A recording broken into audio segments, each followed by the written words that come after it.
Bonjour Mathieu Lours. Bonjour. Merci d'être avec nous. En général, avec vous, on parle de Notre-Dame de Paris. Alors là, ça change. On va parler de plein de sites incroyables.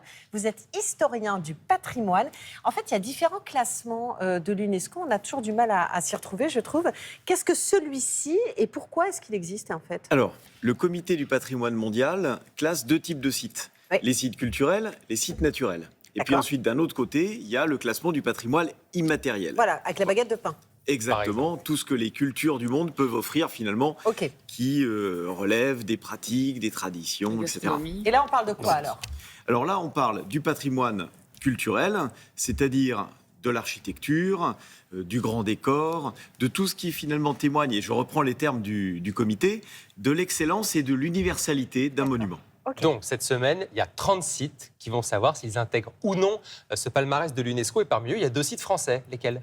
Alors, il y a les mégalithes de Carnac, ça je l'ai trouvé, je crois que l'autre c'est un site naturel. Dans le Finistère. Dans le Finistère Exactement, aussi, on mais reste la dans la Bretagne même est à l'honneur de toute Exactement. façon. Là, cette année, avec les 2 candidatures pour la 47e session qui se tient samedi. Alors, aux côtés de la France, de la Bretagne, il y a la Pologne, il y a le Cambodge. En fait, il y a vraiment des candidatures du monde entier. D'ailleurs, ce sont vraiment eux qui font acte de candidature ou Alors, dans chaque pays, il y a une instance qui fait remonter les candidatures, qui valide les candidatures. Il y a une liste, entre guillemets, une liste d'attente. Et puis, il y a le comité mondial qui valide, suivant un certain nombre de critères, tel ou tel site, en essayant de respecter des équilibres. Le D'accord. monde a été divisé Géographie. en 5 parties.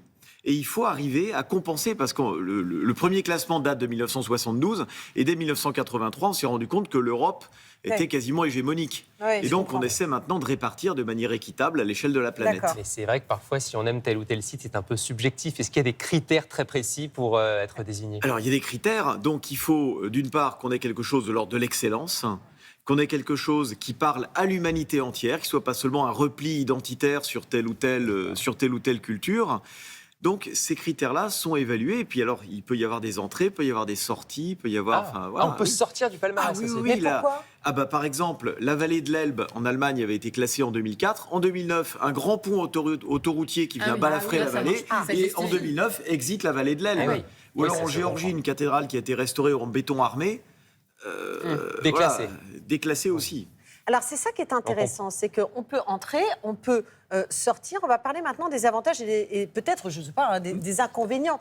Quels sont les avantages? Qu'est-ce qui se passe quand un site est classé au patrimoine de l'UNESCO? Alors, tout dépend du site. Si vous classez un site qui est déjà très important, très reconnu, allez, une petite hausse de fréquentation de 2 à 5%. D'accord. Mais si vous classez un site qui est un peu un outsider, qui n'est pas très connu, et en particulier dans des pays où il n'y a pas tellement de flux touristiques, vous pouvez avoir un boom jusqu'à 30% de Donc, on fréquentation. gagne en visibilité, c'est ça? Mais Oui. on ne gagne pas, je ne sais pas, en argent, en subvention pour Alors, entretenir un site? Tout dépend. Il y a un fonds qui va avec, mais ce fonds, c'est 5,8 millions de dollars. Donc, Vous c'est ne pas pouvez pas énorme. faire grand-chose avec. En fait, ces fonds, c'est surtout pour des pays qui sont en difficulté économique. D'accord. Mais par exemple, pour la France, il ne faut Pas pas compter sur une pluie d'argent pour restaurer les mégalithes de Carnac. Donc, ce Ok. sera un peu symbolique pour la France, pour C'est Carnac symbolique, notamment. ce et classement. ça va créer quand même un effet, je pense, à l'international, des gens qui venaient en France, qui s'arrêtaient peut-être au Mont-Saint-Michel et qui iront jusqu'à Carnac. D'accord. Ça, c'est possible. On a vu tout à l'heure les images du Machu Picchu. Ça, c'est peut-être aussi le revers de la médaille. C'est que parfois, il y a une surfréquentation Exactement. touristique grâce ou à Oui. cause de ce classement.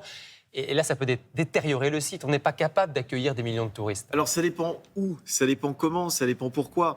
Mais effectivement, si vous avez un site avec un flux très tendu, comme l'Acropole d'Athènes, par exemple, Oui. ce qui a été mis en place, c'est aujourd'hui une tarification en fonction des horaires, en fonction du profil des visiteurs, de manière à gérer un peu mieux les flux. Voilà, mais le Machu Picchu, par exemple, aujourd'hui, on dit que n'y allez pas, c'est compliqué, on n'arrive pas à y accéder, c'est mal foutu. Enfin voilà, donc ça n'est pas non plus finalement qu'un coup de projecteur positif quand un site est déjà très connu. Effectivement, il Et- peut y et- avoir... Ils ce- peuvent ce être genre de- dégradés, ces sites aussi, du coup.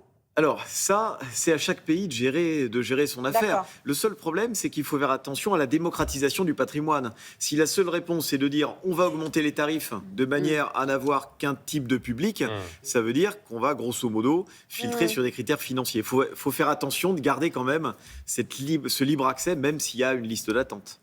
Avec toujours le problème du surtourisme, effectivement, qui touche plein de sites et qu'il faut quand même les protéger. C'est Vous l'objectif. y croyez, vous, pour la Bretagne Allez. ou pas, là? Moi, Parce j'y que vous crois. parlez au futur, Oui. donc on a l'impression que c'est déjà plié, C'est la l'histoire. prudence de l'historien qui D'accord. d'habitude ne parle que du Vous êtes déjà allé passé. les voir? D'accord. Oui, bien sûr, Bon, il y a assez tellement longtemps, beau. mais c'est vraiment exceptionnel comme ensemble. Et on donc va gagner. 53 biens Oui. classés en France pour le moment. Oui. Peut-être Merci. 2 supplémentaires. Réponse samedi. Merci beaucoup, Mathieu Lours. Merci On à en vous. profite pour rappeler votre dernier Ah oui. livre qui est passionnant, Rebâtir Notre-Dame, et c'est aux éditions Talendier.